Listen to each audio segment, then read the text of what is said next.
What's going on, people? We are Tottenham TV. Bayern Munich 4, Tottenham 1, which was an onslaught at the Allianz Arena today. Oh, 1. I said Bayern Munich 4, Tottenham 0, which was an onslaught at the Allianz Arena. And look, it could have been many more.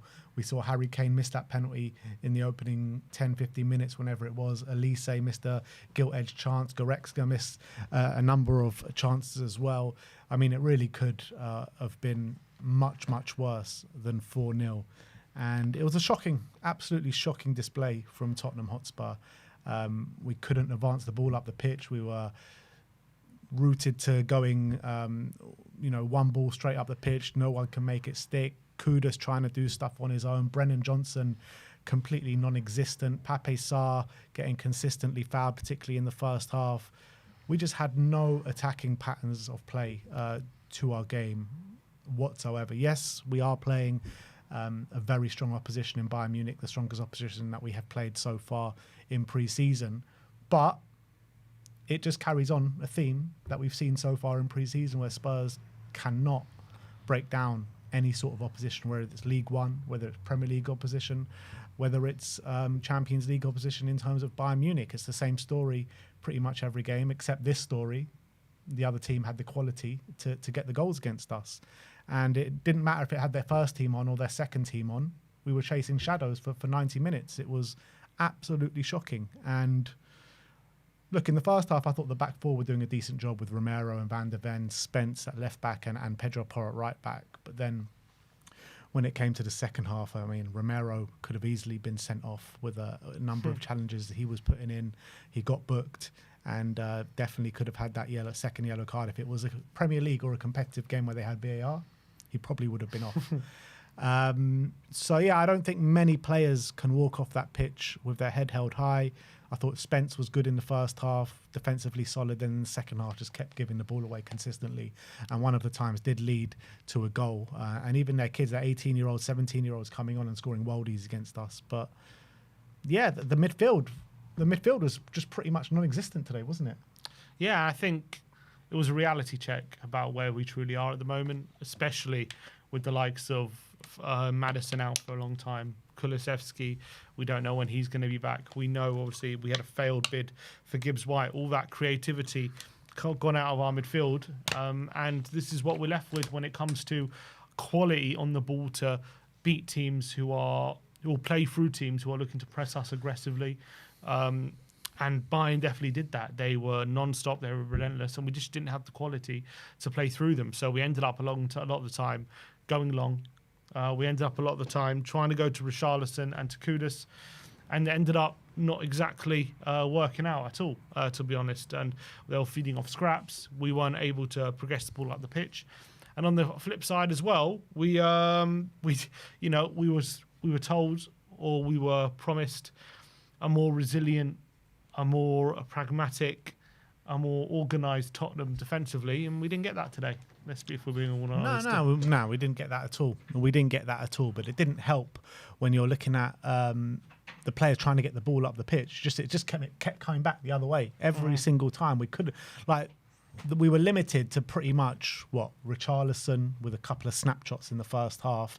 Later on in the game, Tell had an effort, Odegaard had an effort, and there was one header, I can't remember, it was the header Richarlison, where he should have really been doing better from. But that was pretty much all we had all game. When you're looking at Bayern, it was consistent chance creation pretty much throughout the whole 90 minutes, being able to cut through us like a knife through hot butter. I thought João Palhinha in his debut wasn't really at the races today. The midfield was just nowhere to be seen. There was a moment when Goretzka gets the ball on the edge of the area. All the time and space in the world, you're looking at a midfielder to go out and engage the man, put a foot in, and there's just nothing there. And it happened a couple of times. That just wasn't the only time it happened. There was just every time Bayern were passing it around on the edge of the area, there was no midfielder to go out there and try and put them under pressure. Yeah, we were chasing shadows today. I think the midfield, apart from at times maybe Bentancur was the only one who was able to get his foot on the ball a bit, but him as well was trying very quick flicks around the corner. Some came off, some didn't. Palhinha, poor when he had an opportunity to switch the play. I think a couple of times they failed. They weren't very good. It was a real struggle today. I think if today was any sort of litmus test of how we're going to perform in the Super Cup next week against a team who are probably better than Bayern Munich at the moment, especially on the ball, and how we're going to be able to deal with them, then we're in for a long day next week. We're not ready for that challenge because today we were shown up all ends up today. It was men against boys. It was a massive gap in quality. It was a proper reality check. I think a lot of people coming into the season, having beaten Arsenal in the North London derby and shown a bit of resilience in some pre-season games. Maybe some set piece improvements, all that kind of stuff. Maybe people thinking, okay, can we start the season well? And even me, I'm thinking, could we challenge that top 5? But today was a big reality check, I think, for everyone. Yeah, I completely agree. You've got to remember it is just a pre-season game. It's just a friendly that in the grand scheme of things doesn't mean much. But we're all really happy after we won that North London derby. And I think, winning that North London derby probably says a lot more about Arsenal than it does Tottenham at this moment in time. But look, the reality is, right, it's another manager that does not have the tools he needs to go into a season. We're 6 days away from the Super Cup. We're about just over a week to go until the Premier League kickoff. And we do not have enough tools to go into the season with at this moment in time. There is no creative driving force through the centre of the park. Brennan Johnson, like we were saying before the game, like this is probably going to be the starting lineup that goes to Udine against PSG. Brennan Johnson is not a left winger. He's never been a left winger. He's always looked poor on the left wing. Why not start an actual left winger that we've got like an Odebear or a Tell? I just don't get that. Brennan has been piss poor all pre-season for me. Start players are actually looking like they can impact games. And Odebear came on and he did more in 5 minutes than Brennan did for the whole game. So for me, Odebear has to start on Wednesday. And we need a number 10. We need a creative driving force through that middle of the park if we're going to do anything this season. And we're starting the season worse off than we started off last season by a landslide. And if you look at, last season we had Maddison, we had Son available, and we don't have those players, and Decky, and we don't have those players available this season. Last season we had Tell and Odebear available as well as Son. Now we've lost one of those options. It's not like we've gained one, we've lost one. I know Tell and Odebear, in theory, a bit more development. Hopefully they'll be better than they were last season, but still, that's the facts. I think today was a stark reminder of how far we have to go. And I think it wasn't just a quality thing today. I'm not saying, when I say attitude, I'm not talking about attitude when it comes to hard work and putting your body online, these kind of things. I watched that team, I'm pretty sure they're trying. When I say attitude of the team, I think Frank put it perfectly when he said it's a risk not to take risks. And I think that's what happened to us today. We took no risks today. Exactly. We were passive. We were way too scared to play balls into midfield and try and play in between each other. I think we always went long when it got too tough, always looking for the easy option. Whenever the things got too congested, you just played it back to one of the centre-backs or the goalkeeper and he decides to go long. Whenever we were in trouble, just give it to Kudus and see if he can beat 3 or 4 men by himself. There was no cohesion in attack, no one getting close to each other, no patterns of play. Defensively, again, I think we were very what do you call it? We weren't taking any risks defensively as well. That's why you see Goretzka free on the edge of the box, because everyone has dropped so far deep. Is trying to block the shots and is trying to be so pragmatic defensively. Whereas a little bit of risk, you come out your shape, you try and get close to the man on the edge of the box, and all of a sudden you have a chance of maybe winning it off that midfielder and getting closer to him. Yeah. It's worrying what I saw today, because I was hoping anyway would be a bit further along than this. I understand it's a process. I understand it's pre-season. It doesn't really matter the result. It's not really the result that I'm not happy about, as much as it's never good to lose 4-0. It's more the manner of how we lost it. It was a really pitiful performance. We were kind of sold that in these kind of games, at least if we're going to lose, we'll go down, we'll give them a game, go down fighting, like I've seen with Brentford. And even Brentford don't get battered like we did today against these sort of teams. It was so poor. And I know on the face of it, the first goal was offside, so we got unlucky with that one. Penalty wasn't a penalty. Penalty wasn't a penalty. And all 3 goals after that were just, you just got to clap your hands sometimes because they were yeah, on but in the special build-up in strikes. those moments as well, you got to be getting close to your man, and there wasn't enough closing down. That's true, but still, the strikes were still special. Yeah, 100%. I don't But disagree. regardless of that, they could have had another 4 goals on top of the goals they scored. So it doesn't really matter that they scored special goals because Olise missed a sitter. They missed lots of sitters throughout the whole game. So the scoreline flattered us. It could have been a lot worse than 4. We weren't organised defensively. We weren't resilient. And we weren't doing anything going forward, and we weren't doing anything midfield. I don't think we did anything in any facet of the game well today. Yeah. I can't think of anything apart from maybe Van de Ven did quite well winning some headers in his own box. He was quite good in that. I think he was maybe one of our better players, Van de Ven. Apart from that, it was really Romero, as you say, he could have been sent off today. He was rash. He was at his worst, one of his worst performances. I felt Romero today. When he's in this kind of mood, he's a liability. He's just getting frustrated and frustrated and frustrated. And yeah, that forward line, it can't be anything. But even against Bayern's reserves, they couldn't do anything. We have right now a mid-table forward line. That's what we have. And that is just reality right now. And we're not doing ourselves any favours by not dipping into the transfer market and trying to refresh. I know we've got Kudus, and yes, I'm very happy with him.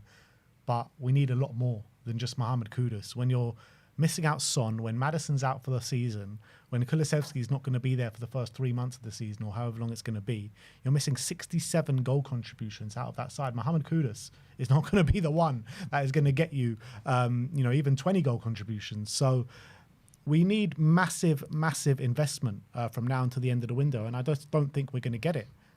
I just don't. And you even saw Kudus today, not to because I think he was probably one of our better players. Kudus. I'm not. This isn't me shitting on him, but he had a very inconsistent final ball today. Very inconsistent when he got the opportunities, and he had a few. And yes, it was probably his own good work that got those opportunities. But still, when he got in the position to either put a cross in, put a pass in, it was very hit and miss, his final ball. It wasn't like it was on the money. In fact, I can't remember too many times it was. So that is even more evidence of we can't really rely on him to be the one that's going to finish moves off or get the final bit of quality. He's going to be a facilitator, Martin, by and large. Yes, I think he's got the quality to be providing goals and assists. Don't get me wrong, he's got a good left foot, but I think his main role is to be more of a facilitator for the other guys in the front three. But at the moment he's facilitating a lack of quality, and that's a big problem. Yeah, absolutely. And like I mentioned about those goal contributions, right? The players that we've that we've got in replacement right now is Sarr in the 10, Odebear or Tell or Johnson, whoever it be on the left wing, Solanke or Richarlison up top. Between all of them, how long does it go back to 67 goal contributions? Have they even got 67 goal contributions in them through their whole career? Like, you know what I mean? It's just madness altogether. So we need heavy investment. We're nowhere near ready for the season. We need a 10, if not 2. Like, we're not getting all this stuff going into the season. So this is another manager that is getting thrown under the bus and not given what he needs to go in to a brand new season. We'll all say, trust the process of this, trust the process that. And I'm happy with Frank. I'm very happy with Frank as our new manager. But if he doesn't have the tools to go and do his job, we're going to have another stinker of a season. Mm-hmm. That's the worry. That's the worry of it all. And you're talking about. I've been banging on about how impressed I am with the defensive shape and the structure of the defense. Right, against League One opposition, brilliant. You know, barely conceding a chance against Arsenal, who it's been seen now that they've had a very, very poor pre-season and they're barely creating chances against anyone. Against Newcastle, warning signs were there. Newcastle were able to create chances against us. And now Bayern, they were basically be able to open us up at will. So maybe we were lulled into a bit of a false sense of security about this defensive shape and the defenders that we've got there because, like I mentioned, League One opposition, yeah, great. But we're not playing League One opposition. We're going to be in the Premier League. We're going to be in the Champions League. So we need to get a lot better in every single aspect, not just the attacking, about the defensive work as well. Agreed. And, the games come very quickly. We've got Super Cup, which is our next game. And in our next 2-3 games, we've got Man City and we've got PSG. And that is worrying. Yeah, we're in for probably a rude awakening, I think, in those games, to be honest. Look, and, if you're Thomas Frank, you're going to argue, these things take time when it comes to how we were defending last season and changing that completely. That's not going to be a quick process, but it's just it'll just be frustrating with the fact that we won that Europa League. You want this to be a time to kick on. You don't want it to be another season of transition and fall behind yet again. But are we doomed to be that? Yes, I think so. Spurs don't like to do business quickly. We like to leave it until the end of the window. How many games have we got? It's going to be a very slow start to the season. I think that's there for everyone to see. Frank notoriously does start new clubs slowly. Didn't win in his first 6 games with Brentford. Same at Bromby, and it's looking like it could very well be the same at Spurs as well. Well, we haven't had any competitive games, so we don't know yet. But I agree. I'm judging on the evidence I saw today. And you've got to say, I know the other pre-season games, it's not like it's been a disaster, but I haven't been overly impressed, to be honest. Like, I know we've beat 1 against Arsenal, and that was great. But even in that game, it wasn't like we played unbelievable. We just got them on set pieces and defended resolutely. It wasn't like we were playing unbelievable stuff. We scored a wonder goal from the halfway line. Yeah. And that was it. And even that goal, if that's in the Premier League, that's getting ruled out for VAR because there was a foul on Skelly. Yeah, and we created some chance from set pieces, and we did that, and that was it. It's not like we were fantastic. Yes, we defended quite well, but I haven't seen anything from pre-season just yet to suggest that being defensively solid is good. It's not going to be enough to get you competing back to where we want to be. Yeah, but look who we were defensively solid against. Everton can defend solidly. Doesn't matter. You know what I mean? But we haven't been. That's what I'm saying. When it's come to actual real opposition that's had a go at us, we haven't been defensively solid. Even we conceded 2 against Wickham. That's also true. But what I'm just saying is that defending solidly is not nowhere near enough. Yeah, I agree. Nowhere near. 100%. And I know we've shown signs of that, but that isn't going to get you to be a top team. Teams down the bottom can defend solidly. David Moyes has made a career of having a team that can defend solidly. That doesn't matter. Dyche, Sam Allardyce, all of them. That doesn't matter. Yes, that's a good thing because yes, our defending was bad last season. But just because you can defend solidly, that doesn't mean okay, you're ready to compete now. No, 100%. You need to be able to create chances on a consistent basis, on a regularity, and we've seen no evidence of that. No evidence, and that is a massive concern. Yeah. And considering there's no end in sight when it comes to getting that creativity back in the team at this current moment. Yes, tomorrow we could wake up and Xavi Simons is signed, but I'm just saying right now we have no end in sight about adding some creativity to this team. So you can't be anything but really worried about how we're going to go into the season and score goals regularly and create chances regularly and win games regularly enough to put us back in the conversations we want to be in. Yeah. Wishful thinking talking about Xavi Simons on this stream, I tell you that. But look, we need signings, we need them quick, and we need them now because they need to come in and they need to get acclimatized as well, to the way we want to play and to Thomas Frank's methods and all this kind of stuff. We're running out of time so quickly, and I think even if we do get signings in, we're going to have a slow start to the season. That's the painful thing about it, but I just can't see us getting what we need going into the season. Because I don't think if we just bring in just a number 10 from now to the end, that's not enough. It's not enough. We need more players on the wing. We need probably a better striker as well than Richarlison.